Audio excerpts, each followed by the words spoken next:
হ্যাঁ এভরিওয়ান, আশা করি সবাই ভালো আছেন। আজকে আমরা শিখব কিভাবে একটা কোকা কোলার বোতলকে 3D ব্যবহার করে আমরা আরেকটা বোতল তৈরি করতে পারি। তো আমি গুগল থেকে এখানে একটা ইমেজ নিয়ে রেখেছি, শিখবো এটাকে কিভাবে সেম আরেকটা বোতল তৈরি করতে পারি। তো প্রথমে আমি এখান থেকে লেয়ার প্যানেলটাকে ওপেন করে নিলাম। এখানে আমার একটা লেয়ার দেখা যাচ্ছে। আমরা যদি লেয়ার ম্যানেজমেন্ট নিয়ে আগে কোনো ক্লাস করি নাই, তো আমি এখানে শর্টকাট কিছু ধারণা দেওয়ার চেষ্টা করছি। এটা হচ্ছে আমার প্রথম লেয়ার।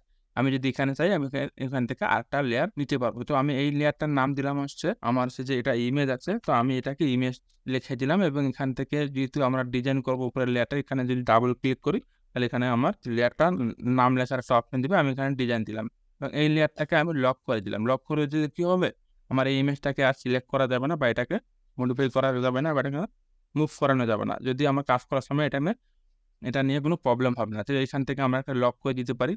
আর সেমভাবে আমরা অন্য লেয়ারগুলোকে লক করে দিতে পারি এবং এটাকে আমরা যে চোখের মতো অপশনটা লিখে এখানে হাইড হয়ে যাবে। তো আমি এটাকে লক করে দিলাম যেহেতু আমার এই ইমেজটা কাজের ক্ষেত্রে করে না যায়। তো আমি এবার ডিজাইন লেয়ারটাকে সিলেক্ট করলাম। আমরা যে লেয়ারটাকে সিলেক্ট করা অবস্থায় থাকবো সেই লেয়ারটার উপরে মূলত আমরা যে কাজগুলো করবো সেই কাজগুলো সেই লেয়ারটার উপরে হবে। তো আমি এখান থেকে ডিজাইন লেয়ারটা সিলেক্ট করে এখান থেকে একটা গাইড নিলাম। এটা হচ্ছে আমি চেষ্টা করব আমার যে বোতলটা আছে এখানে মেডেল বরাবর নেয়ার। তো আমি এই পর্যন্ত নিলাম, ধরেন যে আমার এটাই মেডেল, আমি এখান পর্যন্ত রাখলাম। এবার আমার এই অর্ধেক অংশটাকে আমার ডিজাইন করতে হবে। আমি এখান থেকে পেন টুলটা নিলাম। যারা পেন টুল নিয়ে জানেন না, আমার পেন টুলের একটা ক্লাস দেওয়া আছে, আপনারা ওটা দেখে নেবেন। তো পেন টুল নিয়ে আমরা এই আউটলাইনটা ড্র করার চেষ্টা করতেছি। আমি এখানে একটা ক্লিক করলাম, ক্লিক করে এই শেপটা নিলাম। পরবর্তীতে আমি এটা কার্ভ করে দিব, এই জন্য আমি সোজা করে রাখলাম। আচ্ছা, এবার এখান থেকে এখানে নিলাম। যেহেতু আমার এই অংশটা হালকা কার্ভ করা আছে, তো আমি এখানে হালকা কার্ভ রাখলাম এবং এখান থেকে এটাকে মাইনাস করে দিয়ে এখান থেকে জয়েন করে দিলাম। আচ্ছা, এটা আমার পাথ এবং ফিল এখানে কোনো কালার দেওয়া নাই, তো আমি এখানে একটা স্টক কালার দিয়ে নিলাম এবং সেমভাবে আবার পেন টুলটা সিলেক্ট করলাম। সিলেক্ট করে এবার বোতলের যে গলাটা আছে এটাকে আমরা এবার ড্র করে নিই। এটা যেহেতু কার্ভ করে দেওয়া আছে, তো আমি সেভাবেই করার চেষ্টা করতেছি। তো আমি খুব দ্রুত করার চেষ্টা করতেছি, আপনারা একটু ধীরে ধীরে করবেন যাতে কাজটা পারফেক্ট হয়। আমার গলাটা ড্র করা শেষ, এবার আমি আউটলাইনটা ড্র করব। তো এখান থেকে আবার শুরু করলাম, এখানে নিলাম, এবার এই অংশটা আমি ড্র করবো। এবার এখান থেকে আমি গলার অংশটা ড্র করার চেষ্টা করতেছি। এই অংশটাকে এখান পর্যন্ত নিলাম এবং এখানে এই পাতের সঙ্গে মিলাই দিলাম। এরপরে আবারও আমি এখান থেকে একটা অ্যাঙ্কর পয়েন্ট ড্র করলাম, এখান থেকে আবারও এখানে নিলাম। এবার বোতলটা ড্র করবো আমি। তো আমি এখান থেকে যত তাড়াতাড়ি সম্ভব নেওয়ার চেষ্টা করতেছি। তো আমি এখান থেকে এই কার্ভগুলো নিই, বোতলের যে আউটলাইনটা আছে এটাকে ড্র করার চেষ্টা করতেছি। আমি একটু দ্রুত করতেছি, আপনারা একটু ধীরে ধীরে করবেন, তাহলে বেশি পারফেক্ট হবে। তো আমার এই অর্ধেক অংশটা ড্র করা হয়ে গেলো। আমি এবার এই বাতের সঙ্গে এটাকে মিলাই দিলাম, এই যে এখান পর্যন্ত এটাকে মিলাই দিলাম। আচ্ছা, এবার মুভ করে নিলাম। এবার যদি আমি এই ইমেজ যে লেয়ারটা আছে এটাকে আমি অফ করে দিলাম, তাহলে আমার এই বাড়তি যে অংশটা আছে এটাতে দেখা যাচ্ছে। আমি গাইডটাকে যদি একটু ডিলিট করে দেই, দেখেন আমার বোতলে কিন্তু অর্ধেক অংশ ড্র করা হয়ে গেছে। এবার এই অংশটাকে আমি একটু কাট করে দিই। আমি ডিরেক্ট সিলেকশন তুলে নিলাম এবং শুধুমাত্র এই কর্নারটাকে সিলেক্ট করলাম, এটাকে একটু কার্ভ করে দিলাম। বাকি কর্নারগুলো কিন্তু আমার কার্ভ হয় না, আমি শুধুমাত্র এই কর্নারটা সিলেক্ট করে এটাকে কার্ভ করে দিলাম। আসছে, এবার যদি আমি এটাকে একটু রেড কালার দেয়, যেহেতু আমাদের এটাকে ফিল করে দিলাম, এক চেপে ফিল করে দিলাম। আমার বোতলের মুখটা ছিল রেড কালার, এটাকে আমি রেড কালার করে দিলাম। এটা আমি আবার এখান থেকে হালকা ডার্ক করে দিলাম, যেহেতু গলার অংশটা হালকা ডার্ক ছিল, এটাকে আমি হালকা ডার্ক করে দিলাম।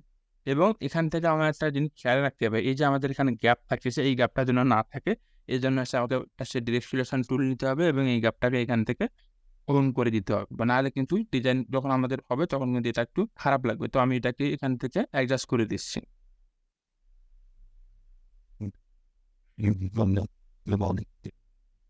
তো আমি এটাকে এখান থেকে অ্যাডজাস্ট করে দিলাম এবং সেমভাবে এটাকে সিলেক্ট করলাম। এই অংশটা আমার সাদা ছিল, আমার কোকা কলাটা এ পর্যন্ত ছিল। আমি যদি একটু দেখি, দেখেন আমার কোকা কলা যে ছিল বোতলটা এই নিচের অংশ কোকা কলায় ভর্তি এবং এই অংশটা ফাঁকা। তো এটাকে আমার হোয়াইট কালার দিলাম। আমি এখান থেকে সিলেক্ট করলাম, সিলেক্ট করে এটাকে একটু ডার্ক রাখার চেষ্টা করলাম এবং সেমভাবে আমি লেয়ারটা বন্ধ করে দিই। বন্ধ করে দিয়ে এটাকে আমি একটু মেলাই দিই। এই পয়েন্টারটা সিলেক্ট করে আমি এটাকে মেলাই দিচ্ছি। আমি এখান থেকে এটাকে মেলাই দিলাম এবং সেমভাবে এই অংশটা আমার ছিল একদম ডার্ক, মানে এটা আমার কোকা কলায় ভর্তি ছিল, এই অংশটা ডার্ক, একদম ডার্ক ছিল। এখন দেখেন আমার অর্ধেক অংশ কিন্তু গ্রুপ হয়ে গেছে। এখন আমাদের এটাকে কন্ট্রোল জি দিয়ে গ্রুপ দিলাম, আমার এটা গ্রুপ হয়ে গেল। এবার যদি হচ্ছে আমরা ইফেক্টে আসি, ইফেক্ট থেকে 3D থেকে হচ্ছে রিভলভ, এই অপশনটাতে ক্লিক করি, তাহলে দেখেন আমার এখানে অটোমেটিকলি বোতলটা ড্রপ হয়ে যাচ্ছে। তো এখানে আপনাদের অনেকের না হতে পারে, এখান থেকে রাইট থাকতে পারে, রাইট থাকলে কিন্তু অন্যরকম দেখাবে। আপনারা এখান থেকে লেফট দিয়ে দিবেন এবং এখানে অবশ্যই 360 ডিগ্রি থাকতে হবে। এবার আমি এই অবস্থানে রেখে ওকে দিলাম। দেখেন আমার কিন্তু এবার আমি যদি এখান থেকে লেয়ারটাকে ওপেন করি, আমার ডিজাইন যে লেয়ারটা আছে এটাকে ওপেন করলাম। এবার এটাকে সিলেক্ট করলাম, সিলেক্ট করে এদিক সরায় নিয়ে আসলাম। আমি যখন এটাকে সিলেক্ট করলাম তখন শুধুমাত্র কিন্তু আমার ডিজাইনটা সিলেক্ট হলো। আমার ইমেজ লেয়ারটা কিন্তু সিলেক্ট হলো না। কারণ হচ্ছে আমার এটাকে লক করে দেয়া আছে। এজন্য এই অংশটা কিন্তু আমার সিলেক্ট হলো না। আমি এটাকে আনলক করে দেই, এখন কিন্তু দেখেন আমি এটাকে সিলেক্ট করতে পারতেছি। কিন্তু যখন এটা লক থাকবে তখন কিন্তু এটা আর সিলেক্ট করা যাবে না। এজন্য আমি এটা পূর্বেই লক করে দিয়েছিলাম। তো দেখেন আমার এই বোতলের মতো এখানে কিন্তু একটা বোতল তৈরি হয়ে গেছে। এখন আমি চাচ্ছি যে আমার এই যে এখানে কোকা কোলার যে লোগোটা, এটা আমি হচ্ছে গুগল থেকে এখানে নিয়ে রেখেছি। তো আপনারা গুগল থেকে এটা নিয়ে নিবেন। তো এই ইমেজটাকে আমি হচ্ছে এবার এই মিডলে বসায় দেব। সেটা বসায় দেব কিভাবে? আমি পূর্বে আলোচনা করেছিলাম যে যখন কোনো একটা ইফেক্ট বা 3D ডিজাইন করব সেটাকে মডিফাই করার জন্য আমরা অ্যাপিয়ারেন্স বা হচ্ছে প্রপার্টিস প্যানেল থেকে এটাকে রিমডিফাই করতে পারি। আচ্ছা। তো আমি হচ্ছে এই যে কোকা কোলাটা এটা কিভাবে এখানে এড করব? এটাকে সিম্বলে এড করে দিয়ে তারপরে আমি এখানে এড করব। আচ্ছা, এখানে আমি এটা যেহেতু লক আছে আমি এটাকে আনলক করে দিলাম। এবার হচ্ছে সিম্বল প্যানেলটা এখান থেকে বের করে নেই। বের করলাম। এবার আসি এই কোকা কোলার ইমেজটাকে আমি এখানে সিম্বলে এড করে দিলাম। এটা আমার এখানে এড হয়ে গেল। আচ্ছা, আমি এই প্যানেলটা এখানে রাখলাম। এবার আমি এটাকে সিলেক্ট করলাম। সিলেক্ট করে প্রপার্টিস থেকে 3D ডেভেলপ। আমার কিন্তু আমারই পপআপ মেনুটা ওপেন হলো। আমি এটাকে এখন মডিফাই করতে পারবো। আচ্ছা, এখানে যেরকম অবস্থা আছে এরকমই থাক। আমি এবার হচ্ছে এই যে ম্যাপ আর্ট এই অপশনটাতে ক্লিক করলাম। আমি এইটাকে এদিক নিয়ে আসি।